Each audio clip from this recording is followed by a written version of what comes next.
Buenas noches, bienvenidos al análisis de las 8:45, un miércoles 31 de agosto, muy lluvioso, junto a Carmina Valdizán. Buenas noches, Mariano. ¿Qué Espero le que no pasa? tenga nada que ver lo lluvioso conmigo, pero bueno. No, de ninguna manera, de ninguna manera. Bueno, cuando está tan cerca de mí, ya la gente sabe, la audiencia Estamos sabe en marco. que ya estamos también en marco, nos pusieron ahí, nos quitaron un poco la sorpresa, pero en fin, bueno, lo voy a tratar de hacer como ordinariamente lo hacemos. Cuando usted está cerca, ¿qué significa? Que tenemos entrevista, que tenemos al invitado en el set. Lo tenemos en el set. Y bueno, como ustedes pueden ver, tenemos en el set de Canal Antigua y agradecemos mucho que haya aceptado la invitación al presidente constitucional de la República para el periodo 2016-2020, don Jimmy Morales. Presidente, bienvenido, buenas noches. Muchas gracias, un placer saludarles, Carmina. Bienvenido, presidente. Mariano, verdaderamente muchas gracias por haberme invitado a su programa y por supuesto un saludo muy cordial para toda la audiencia de este canal, Canal Antigua. Bien, presidente, el motivo principal para invitarlo y reitero el agradecimiento de que haya aceptado es que estamos a pocos días que se haya conmemorado los 5 años en que usted una noche, un fin de semana, lo recuerdo, emitió un video, pero también publicó una nota que se hizo pública el domingo 27 de agosto del año 2017.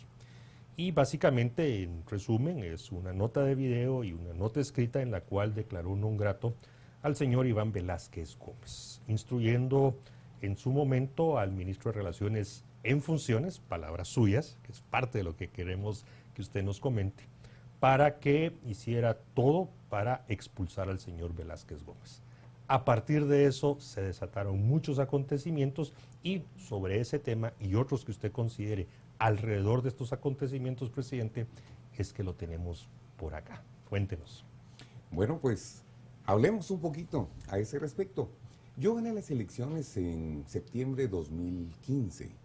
En esa época había todo un movimiento cívico-social en el que yo creo que todos y muchos creíamos que tenía que ver con una lucha contra la corrupción y una lucha contra los abusos que se tenían por parte supuestamente de un sector político que había cooptado el país.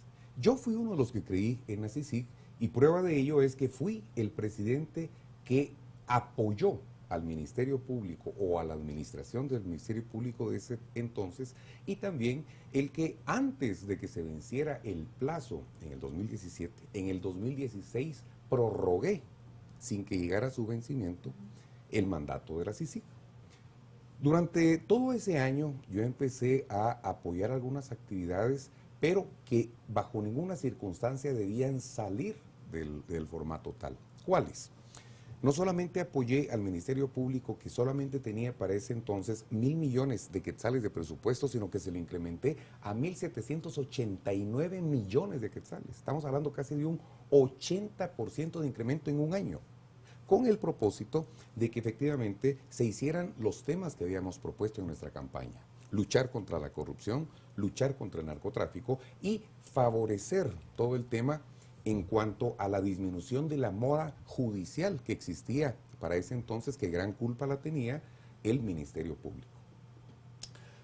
Sin embargo, empezaron a darse temas como empezar a empujar un cambio a nuestra Constitución como un tema sumamente importante. Y les dije, ok, lo apoyo siempre y cuando se siga el proceso adecuado.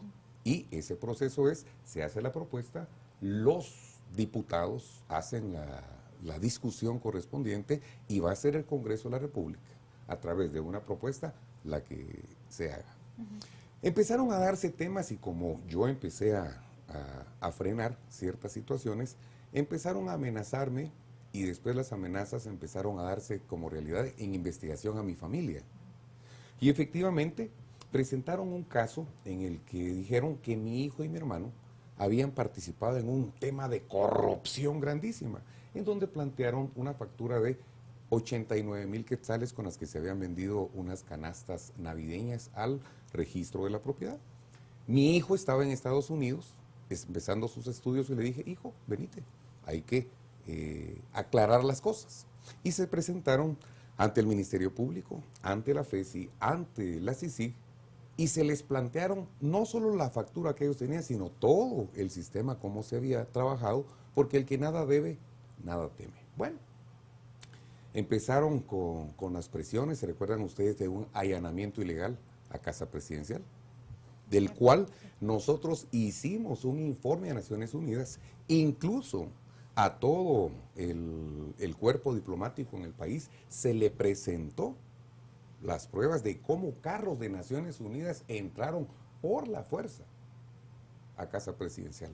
Por supuesto, falló el protocolo de SAAS, falló el protocolo de PNC, falló el protocolo de Guardia Presidencial y gracias a Dios falló, porque se ven las cámaras como una señora con un carruaje iba ahí caminando y si hubieran empezado los disparos como todo el mundo me decía de un lado, tal vez todavía estaríamos recogiendo muertos en el país. Finalmente, yo tuve que hablar con empresarios guatemaltecos, tuve que hablar con el mismo embajador de Estados Unidos en Guatemala, Todd Robinson, y le dije, la CICIG ya no está cumpliendo el papel que todos creímos que debe cumplir. Es más, le dije, el señor Velázquez torció y malinterpretó el convenio de la CICIG. Así es que voy a ir a Naciones Unidas a presentar las preocupaciones del gobierno de Guatemala. Se empezó una campaña de medios de comunicación, y perdonen que se los diga, pero este medio fue uno de los que encabezó ese tipo de situaciones. Por supuesto, no sé qué administración tenía o qué, pero este y otros medios empezaron a hacer que qué iba a hacer yo a Naciones Unidas con tantos problemas que había en este país. Señores, yo tengo que ir a hablar lo que está pasando en Guatemala. Cuando me presenté ante Antonio Guterres, pero hay que recordar que entonces sacaron la CICIG y el MP de ese momento unos casos de financiamiento electoral ilícito. Y sacaron el caso de la UNE y del líder. Y preguntaron, ¿y del FCN? No tenemos nada todavía, dijeron. Como tratando de condicionarme de que yo no fuera, porque si yo iba lo iban a sacar. Pero señores, sáquenlo. Y es curioso, porque después la misma colaboradora eficaz, la señora Paulina País, dijo en su testimonio, el mismo señor presidente, en ese entonces candidato presidencial, nos dijo, ni a mí ni a mi partido nos den dinero, porque no tenemos cómo presentarlo ni manejarlo. Y efectivamente, nunca pudieron comprobar, ni siquiera con todos los disque argumentos que ellos presentaban, de que yo o mi partido hubiera recibido dinero. Nos vamos a Naciones Unidas, hablamos con el señor Guterres y cuando nosotros estábamos presentando las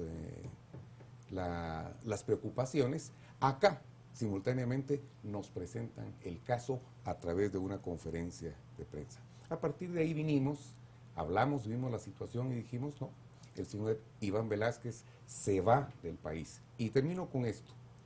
Muchas veces les dije yo, a la Embajada de Estados Unidos, a Naciones Unidas, a la comunidad internacional, miren, creo que la CICIG puede ser útil.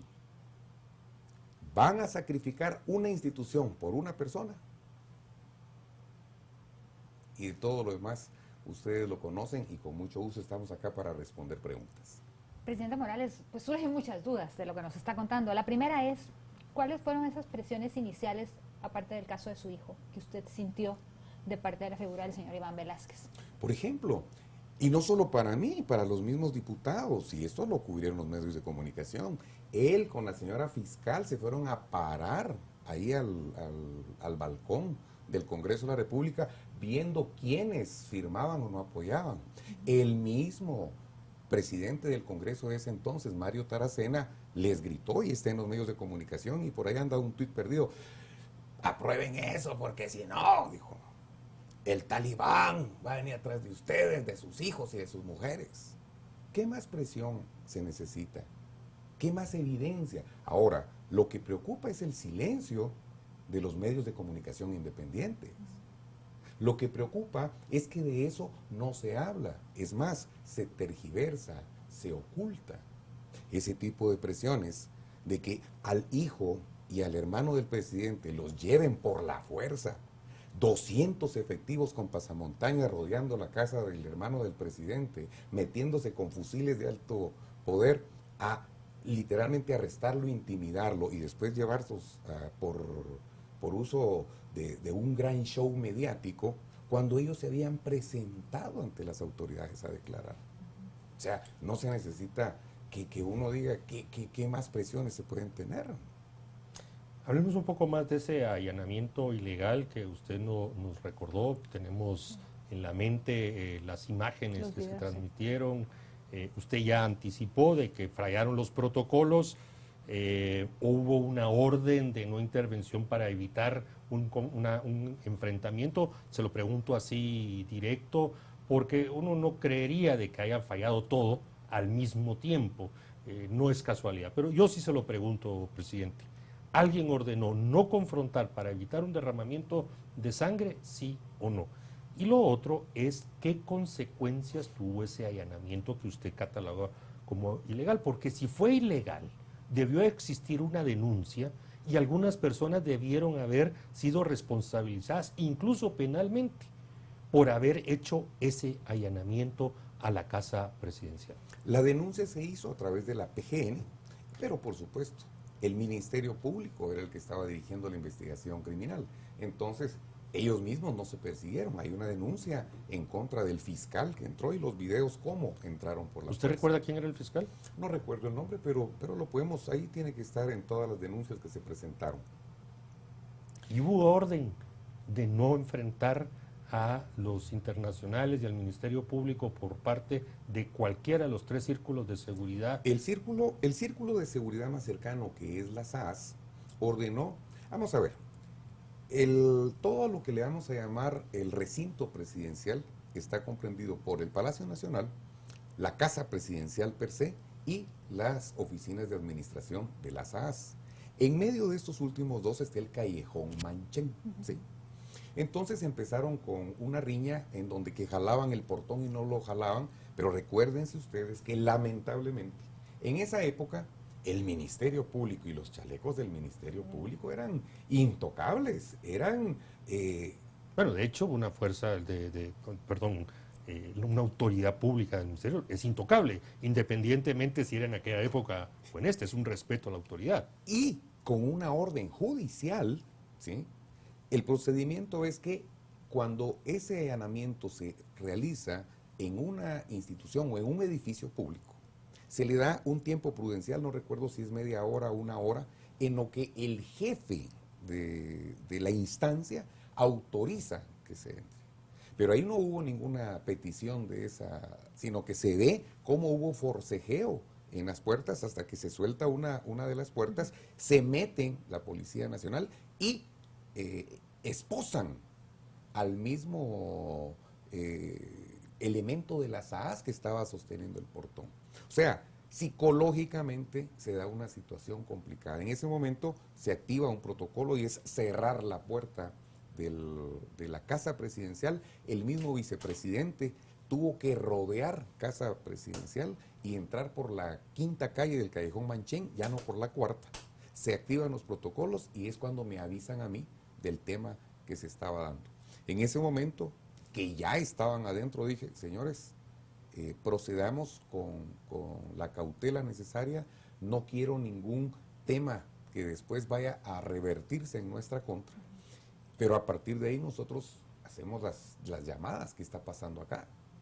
Y le dije al mismo embajador Todd Robinson, imagínese usted que entraran así por la fuerza a Casa Blanca. No, pero es que usted debe comprender. ¿Qué comprender? Eso sí, la presidencia en ese entonces estaba sola. No tenía Congreso de la República. Tenía 11 diputados. ¿Sí? No tenía Corte de Constitucionalidad. Estaba completamente dirigida por ellos. El OJ estaba totalmente colapsado y totalmente cooptado. La PDH, que se ha prestado ya no para defender los derechos humanos, sino para hacer activismo político. El Tribunal Supremo Electoral totalmente perfilado. Las ONGs, los medios de comunicación siendo activistas políticos ideológicos. O sea, complicadísimo. Sin embargo, como dice un refrán, podrás tener a pocas gentes engañadas por mucho tiempo, a muchas gentes engañadas por poco tiempo, pero no vas a poder tener engañado a todo el mundo todo el tiempo. Y hoy mucha gente está dándonos la razón de que hasta muy tolerantes fuimos, pero teníamos que llenar todas las instancias y poder fortalecernos políticamente para poder generar y tomar las decisiones que sabíamos que iban a ser duras, y lo fueron, durísimas. Mi familia lo pagó, mis amigos lo pagaron, lo seguimos pagando, pero si me preguntan, ¿lo volverías a hacer? Por supuesto. Dios, patria, libertad. No hay otra forma. La familia del presidente sufre, pero la patria, la libertad, y por supuesto yo soy un hombre creyente, Dios, uno se compromete cuando se mete a la política y cuando jura, uno jura y tiene que cumplir. Señor presidente, usted dijo en su primera intervención cuando nos narraba todo esto que por una persona se había sacrificado a la CICIG. Si Iván Velázquez en ese momento hubiera dicho, bueno, ok, a la fuerza ni el agua es buena, vamos a solucionar las cosas, vamos a negociar, y él se hubiera ido, ¿usted considera que CICIG todavía estaría en Guatemala? Pues yo considero que sí. Vamos a ver, nosotros llegamos a ciertas negociaciones, o por lo menos propuestas con Guterres. Y le dijimos, mire pues, cámbielo, creemos que esa institución, ¿por qué se instala una comisión en un país, una comisión de Naciones Unidas? Porque en primera instancia se reconoce que hay un problema muy complejo y que se necesita la ayuda para resolverse. Conste que CICIG surge después de MINUWA y no surge como CICIG, sino como CICIACS, que son cuerpos ilegales y aparatos clandestinos, ¿sí? Que en su momento se alegó, después del conflicto armado, que habían cuerpos ilegales y aparatos clandestinos que investigaban, perseguían e intimidaban de una forma extrajudicial a defensores de derechos humanos. Para eso era el acuerdo Original de CICIG. Sí. de MINUWA, de CICIACS y posteriormente de CICIG. Después viene el señor Velázquez y hacen una interpretación total de que incluso el señor Rincón, que era uno de los colombianos que estaba, llegó a decir en una de las audiencias que el mandato de la CICIG estaba por encima de la constitución política de la República. Está grabado. Está grabado. Y los juristas, ¿dónde están? Y los medios de comunicación, ¿dónde están? Esa es una aberración jurídica, ¿cómo se diría? Afrenta contra el sistema jurídico de nuestro país. Pero a ese extremo llegamos. Entonces, cualquier persona, Iván Velázquez, o cualquier otra persona que atente contra la soberanía del país, no puede estar, mucho menos una comisión. ¿Qué es una comisión? No se puede. Y conste que Iván Velázquez no fue el primero. Dalanese. ¿Saben qué hizo Dalanese? Dalanese empezó a sacar los listados de los jueces y magistrados de la impunidad. ¿Con qué autoridad? Porque los que están en un listado, entonces ya empiezan a castigos y premios. Vos sos de los que vas a hacer lo que nosotros decimos, te ponemos estrellita en la frente, te mandamos a tu cursito, te mandamos a una tu beca y te vamos a fortalecer para que llegues a ser magistrado de la Corte Suprema de Justicia. Pero si usted no hace lo que nosotros decimos, lo ponemos en un listado. ¿Se recuerdan ustedes de los listados de los Clinton? ¿Se recuerdan ustedes de los listados que están sacando ahora de Engel? Parece sorpresa, parece nuevito. No, hombre, si son formas de manipulación. Me preguntaba usted qué formas de presión se dan. Imagínese usted que a un diputado, a un magistrado lo amenacen de que le van a quitar una visa, de que lo van a poner en un listado. Eso es realmente haber perdido la noción de las relaciones diplomáticas, haber perdido nosotros la dignidad como nación. Si me preguntan si lo volveré a hacer, ¿lo volvería a hacer? Claro que sí. Presidente Morales, yo quiero reiterar la pregunta de Carmina en el sentido de que, bien, y usted ya lo dijo en una intervención anterior, usted se anticipó en la fecha para prorrogar el mandato. El mandato entonces usted lo extendió hasta agosto 2018. 17. 17. Es que, digamos, El mandato se prorrogaba por Pérez Molina lo prorrogó en 2015. 15, para el 17. Para el 17. Y usted se anticipó y lo prorrogó para que llegara hasta el 19. Vamos a ver. Como se tenía que...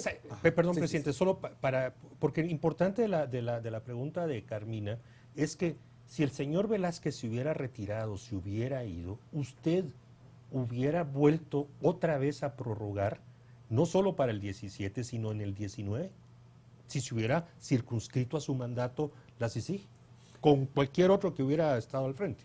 Esa es una muy buena pregunta porque estaríamos respondiendo algo que no sucedió. Pero la buena voluntad de un Estado se manifiesta a través de esos compromisos que uno puede aceptar.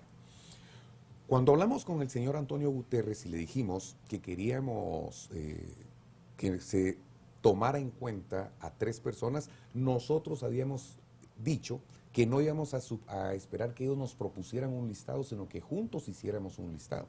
¿Y ustedes Bien. llevaban nombres?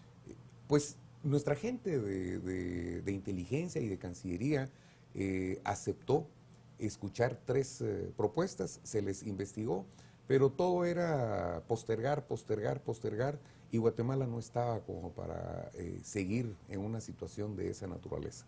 Así es que decidimos cortar por lo sano. Bueno, señores, ustedes no le quieren encontrar solución a este problema. Como dicen las 48 leyes del poder, muerto el perro, se acabó la rabia. Señores, les dimos todo el tiempo del mundo, no quieren, no firmamos la prórroga. Ya estamos hablando del 2018. Hoy se cumplen 5 años ¿Del non grato? del non grato, pero hoy, exactamente hoy, se cumplen 4 años en los que yo dije, señores, hemos decidido no prorrogar el mandato de la CICIG. Nos está quitando las preguntas, presidente, se nos está adelantando. Perdón. Carmina, por favor. Es que íbamos en bajada. No. Ahorita lo vamos a levantar. A ver, con relación al señor Iván Velázquez, ¿usted recibe comunicación de él directamente después de que usted le dice, lo declara non grato? ¿Hay algún tipo de, oye, qué está pasando? ¿Negociaciones? ¿Hablemos? No, con él habíamos roto conversaciones 6 meses antes. Llegó el embajador Todd Robinson para generarnos una reunión. La tuvimos y, por supuesto, le dije, usted está haciendo mal uso de la ley y no está bien. Después de que se dio el non grato, él se fue a refugiar e hizo de todo y haciéndose la víctima. Y por supuesto que nosotros teníamos rota la comunicación. Es más, yo había roto comunicación con el embajador de Estados Unidos. Por supuesto, no es cuestión de hablar por hablar. Guatemala, su principal socio comercial es Estados Unidos. Es el país con el que nosotros tenemos mayor temas de migración. Es un país con el que nosotros no solamente tenemos una histórica relación, sino que tenemos lazos fuertes que nos unen. Se logró restablecer y utilizamos un canal importante que en ese momento fue la CIA. Estuvimos allá en Virginia, en Maryland, dialogando sobre esos temas. Ya para ese entonces era el presidente Trump el que estaba en Casa Blanca, y a través de Pompeo, en CIA, llegamos a Casa Blanca y restablecimos nuestra buena relación. Pero con Iván Velázquez rompimos relación completamente y lamentable, porque en Guatemala se respetaba más a una institución internacional que a las mismas instancias del Estado.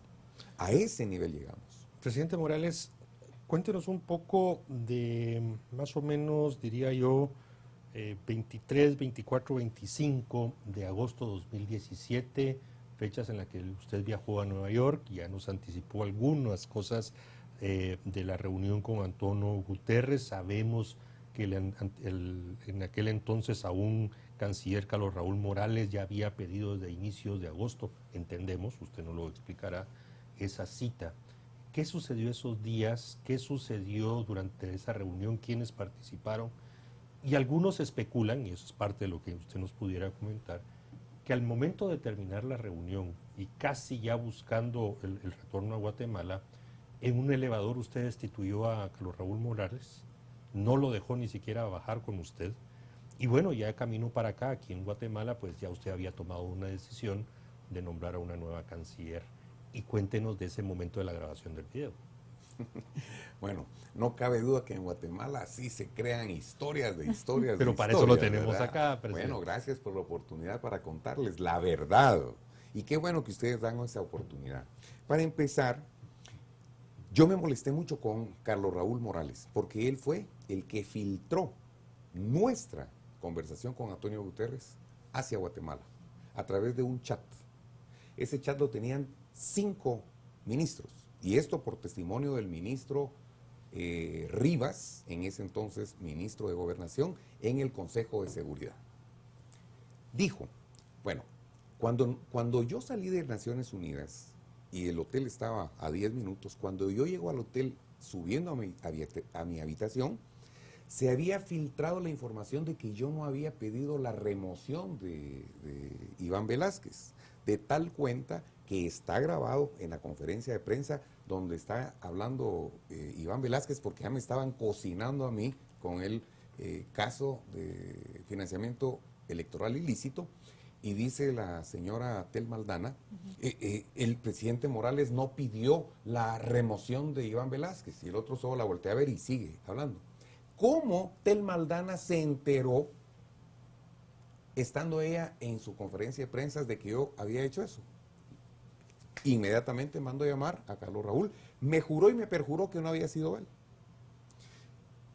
Sin embargo, toda nuestra visión y nuestra estrategia estaba siendo adulterada por la acción y mala acción de mi canciller. Que quiero dejar claro, el hombre más importante después de un presidente en un país republicano como Guatemala es el canciller, porque es el que está en primera línea de defensa y es el único que puede firmar tratados juntamente como lo hace el presidente.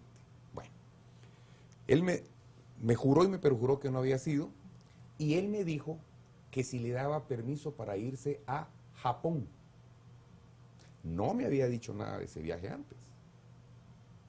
Yo le dije, va, dale, andate, no te preocupes. Para ese entonces yo no sabía todo lo que se estaba tramando aquí en el país. Estamos hablando de un viernes para amanecer sábado. Cuando yo agarro vuelo, porque siempre bajé en líneas comerciales, clase turista.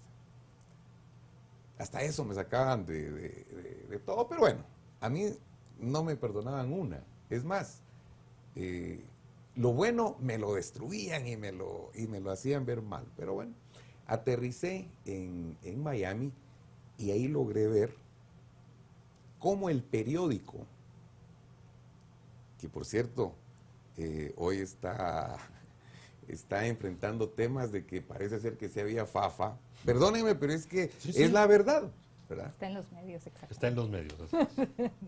Entonces el periódico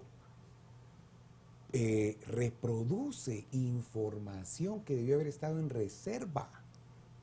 Fíjense ustedes. ¿Cómo se puede presentar ante los medios de comunicación pruebas antes de ser presentadas las personas ante juez? Dígame usted, mi querido licenciado. Eso es prohibidísimo aquí y en cualquier parte del mundo.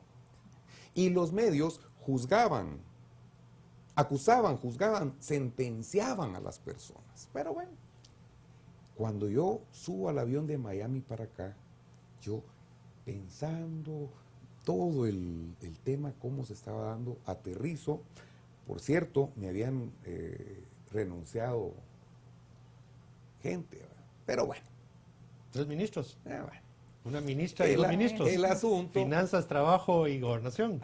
El asunto es que regreso a lo que dijo Rivas, que Carlos Raúl había mandado a 5 ministros: Rivas, de Gobernación; Hernández Mac, de Salud; Leticia Teleguario, de Trabajo; Julio Héctor Estrada, de Finanzas, y él, en un chat que ellos tenían, y que Rivas fue el que le pasó el mensaje a Tel Maldana a media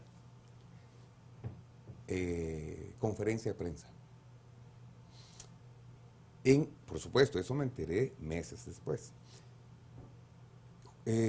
Carlos Raúl se fue a Japón y yo tenía que tomar decisiones acá. Y otra cosa, Carlos Raúl era un canciller de carrera. Yo era un presidente con menos experiencia que cualquier otro presidente. Un canciller como el que encontré posterior, que es la canciller Sandra Jovel, esa sí nunca me dejó. Me apoyó y no me dejaba porque sabía que el presidente necesita, así como mis ministros de defensa y mi posterior ministro de gobernación y mi posterior gabinete, nunca me dejó. ¿Por qué yo tenía un gabinete tan traidor? Porque simple y sencillamente yo creí que se podía hacer verdaderamente un gabinete y un gobierno de concertación. Yo sí hice lo que Vinicio prometió. Yo sí lo hice. Mis ministros, ninguno era de mi partido. Alguien me preguntó, mire, ¿y por qué se deshizo FCN? Porque todos están... No, es que mis ministros, ninguno era del FCN. Y me han dicho, presidente, ¿podemos participar? Claro que sí, llegó mi canciller Jovel. Presi, ¿me dejarías? Por supuesto, mi querida Sandrita, tú tienes todo el derecho de hacer política y hay gente que te apoyaría. Y está trabajando con un proyecto en el que ella cree que puede trabajar y hacerse bien. Pero vuelvo, se fue a Japón, iba aquí con toda la artillería hacia Casa Presidencial y hacia Palacio.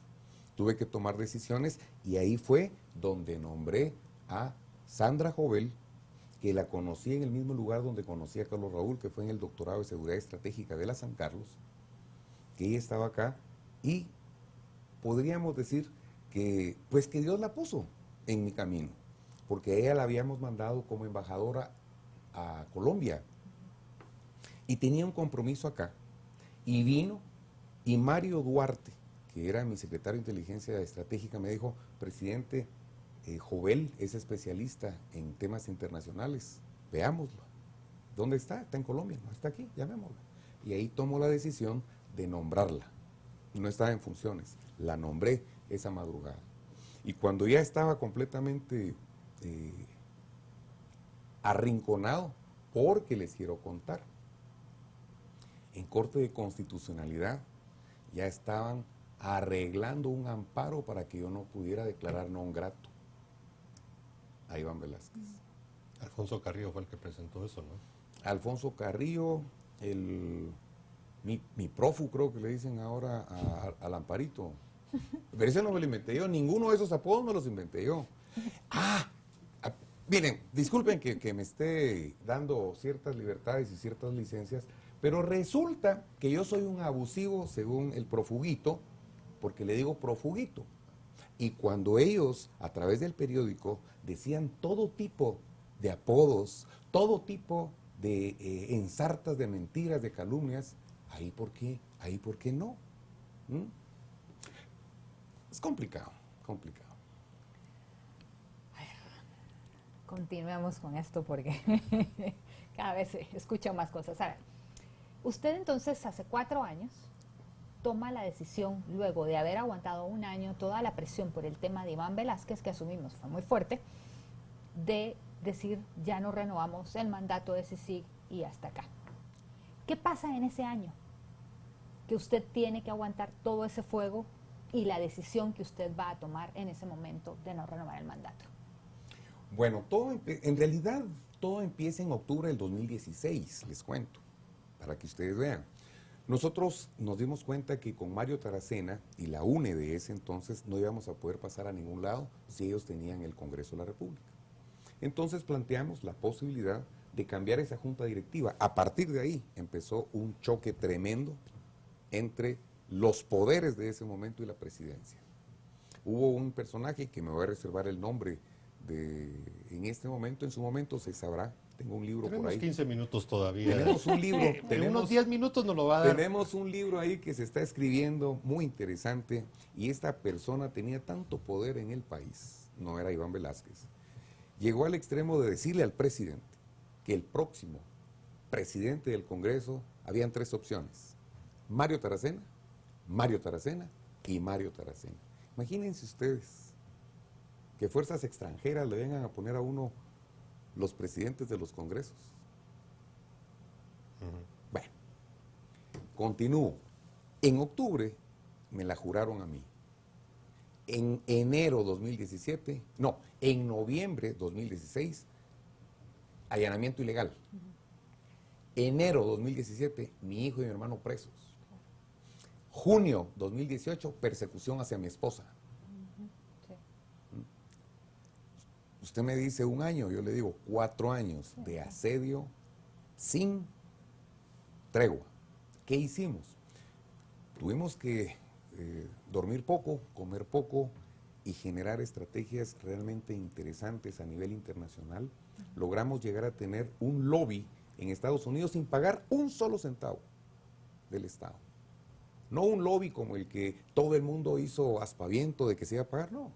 Tuvimos el lobby de más alta calidad en Estados Unidos y tengo que felicitar al embajador Espina y el embajador Búcaro, hoy canciller, con el que hicimos unas estrategias fabulosas, y mi canciller Jovel, y Mario Duarte, y Alfredo Brito, que me acompaña hoy acá, y también estuvo con nosotros el general Ralda, el ministro Degenhardt, que fueron gente que me ayudó a ir generando un sinfín de mesas de trabajo.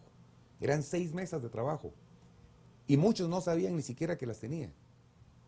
Y tenía yo que mandar, como se dice, pistas y mensajes, y pues nos funcionó la estrategia, y gracias a Dios, con la ley en la mano, logramos sacar a una misión, porque dicen que las misiones de Naciones Unidas se sabe cuándo llegan, mas nunca se sabe cuándo salen de los países. Solo quiero terminar con esta pregunta. ¿Saben ustedes que la Corte de Constitucionalidad violó la ley al amparar a Carrillo y al Procurador de los Derechos Humanos, quitándome lo que la Constitución dice en el 183O?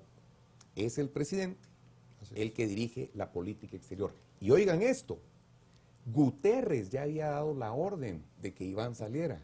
Y después Guterres dice, pero una corte dijo, la Convención de Viena,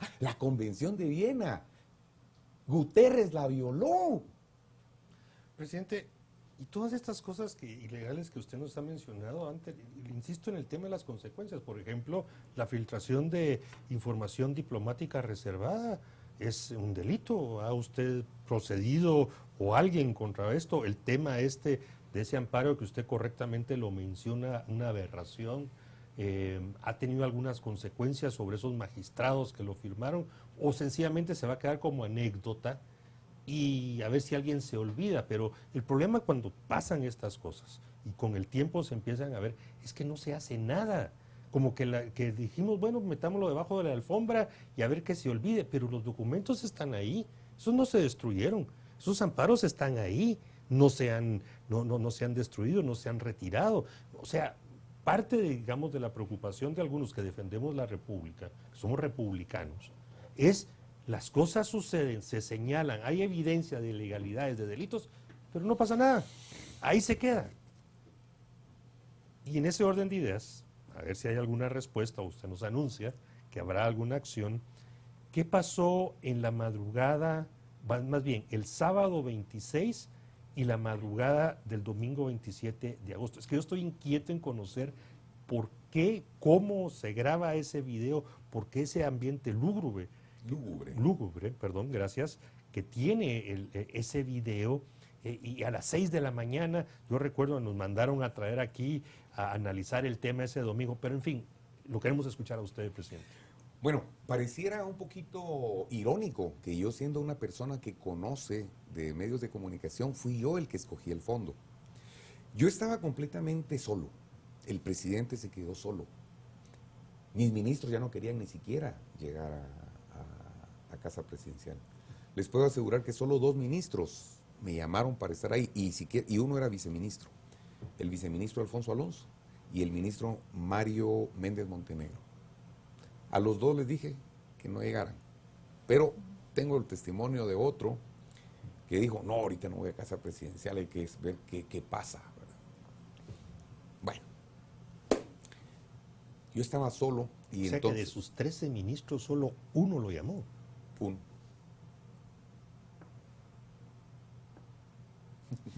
Era un régimen Bueno. del terror también. Los demás tal vez estaban lejos. Mire, en su momento voy a escribir temitas. Es que Dele, no, Denos la primicia, porque Es la que gente lo está que, escuchándolo. lo que pasa, y peor, gracias a Dios, yo no soy conspiranoico, o no soy una persona que cree en las doctrinas y las teorías de la conspiración. Pero en ese momentito, mi ministro Mancilla estaba en Petén y no lo localizaba. Ministro de la Defensa. Ministro de la Defensa.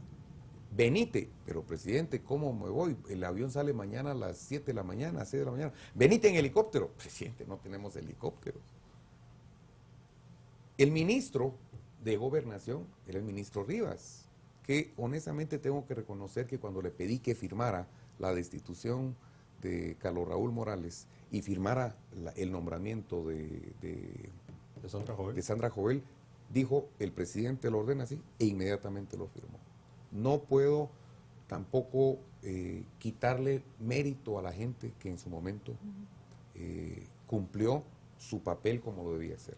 Pero yo no confiaba en él, ¿sí? Yo decía, si él se niega, porque ya el viceministro Martínez, Carlos Martínez, viceministro de Cancillería, le había dicho que firmara el non grato de Iván Velázquez. ¿Saben qué me dijo? No firmo. ¿Cómo no va a firmar? Le dije. No firmo. Mi secretario general, también Carlos Martínez, lo volteé a ver, me dice, pues lo proceso, le dije. Procésame. Entonces me dice Carlos Martínez, lo vamos a procesar 3 meses, pero a nosotros nos surge. ¿Y qué hago para poder destituir?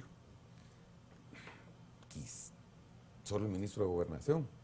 Y para destituir al ministro de Gobernación hay una laguna ahí que no se sabe cómo destituir un ministro de Gobernación. Entonces quedamos que la solución era el ministro de la Defensa. Ministro de la Defensa en Petén. Digo yo, ministro de Relaciones Exteriores se me fue a Japón. Ministro de Gobernación no me va a querer firmar. Ministro de la Defensa está en Petén. Peor si me...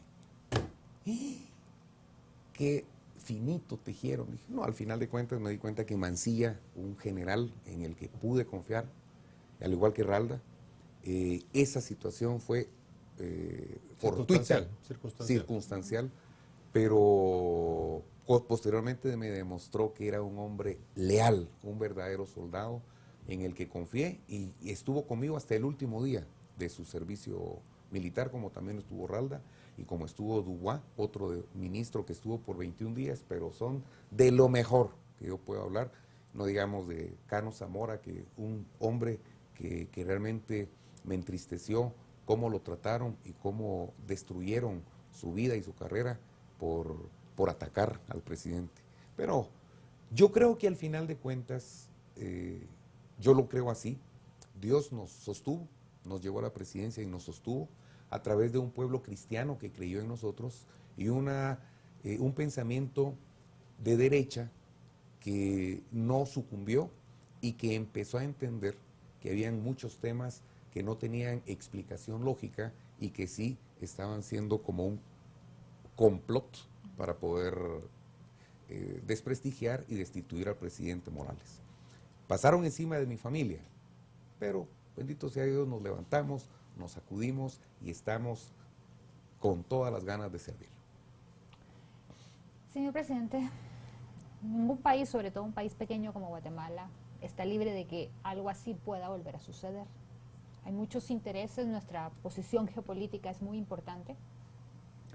Usted ya tuvo todas estas presiones. ¿Qué podemos hacer para que, no vamos a negar que vengan personas a ayudarnos, sobre todo un país como el nuestro, que no nos podemos dar ese lujo, pero cómo hacer para que siempre se respete la soberanía del país, para que estas situaciones no vuelvan a darse y no tengamos que repetir eso?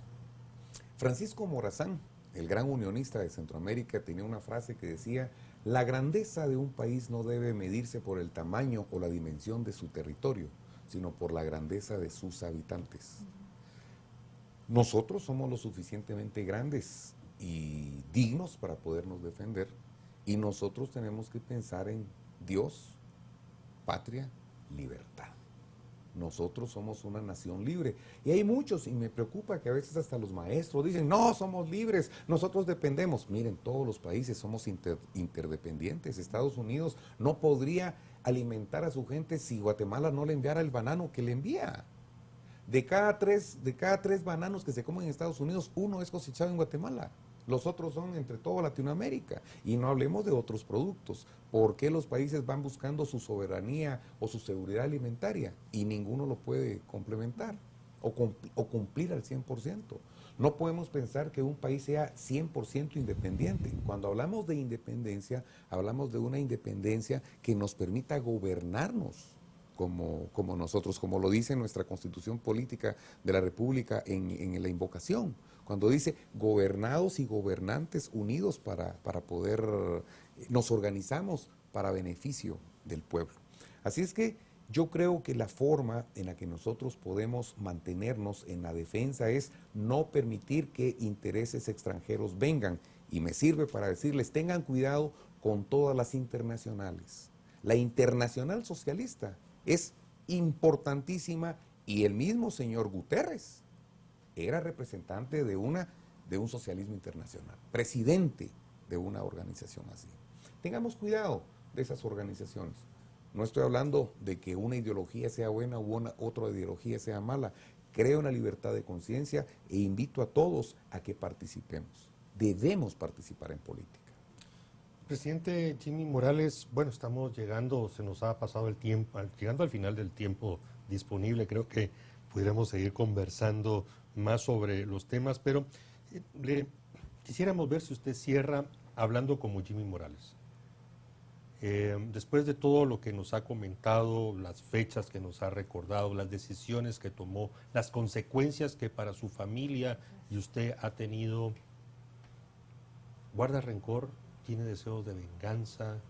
¿Hay personas donde usted le gustaría que pasaran lo que usted vivió, su hijo, su esposa, o ya lo superó, dio la vuelta a la página y hoy otros son sus planes, ya nos anticipó 1 o 2 libros, en fin, ¿cómo cierra o cómo podemos cerrar, cómo puede cerrar Jimmy Morales esta entrevista? Bueno, para empezar, yo soy guatemalteco, soy cristiano. Y el mensaje del cristiano tiene por lo menos 3 máximas importantes. La regla de oro dice, haced con los demás como queráis que los demás hagan con vosotros. Y ahí viene el segundo mensaje, el perdón. ¿Cuántas veces debo perdonar? Hasta 70 veces 7. Yo ya los perdoné. Mi esposa y mi mamá y mis tías del lado materno siempre hablamos y hablan del perdón. Y definitivamente a esas personas con la ofensa personal se les perdonó.